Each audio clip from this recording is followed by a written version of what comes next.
Ayan. Nilinisan na po natin dun sa mga natirang gasket niya. Ayan. Ginamitan natin ng spatula.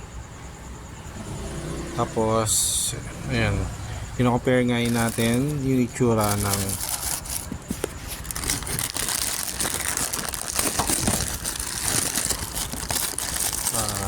ito po ang brand new na water pump.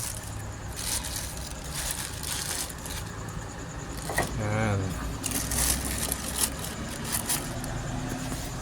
Yan po ang brand new at ang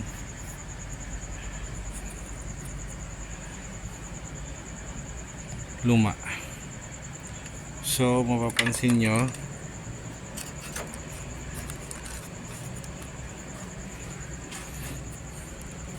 itong part na to, yan o, pansin nyo mas manipis na to. Yan. Tapos ito walang alog. Ito syempre sira na, may alog na yan. So ito na po ang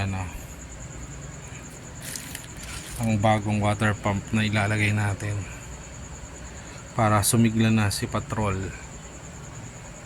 Ayan, sulit na ang gamit dito sa piyesa na to. Kasi simula nung nabili ko to, yung sasakyan nung 2011, 2012.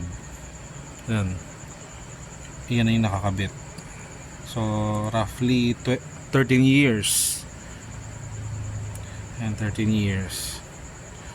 So ayan ang pagkakaiba.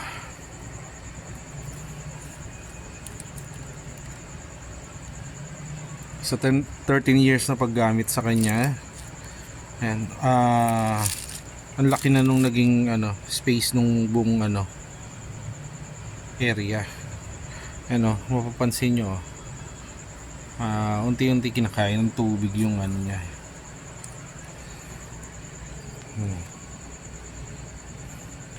Tsaka manipis na to.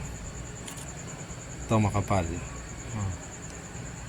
Parehong brand po yan, GMB Japan. So yan yung pinakita ko lang para makapag-compare nyo. Yan po.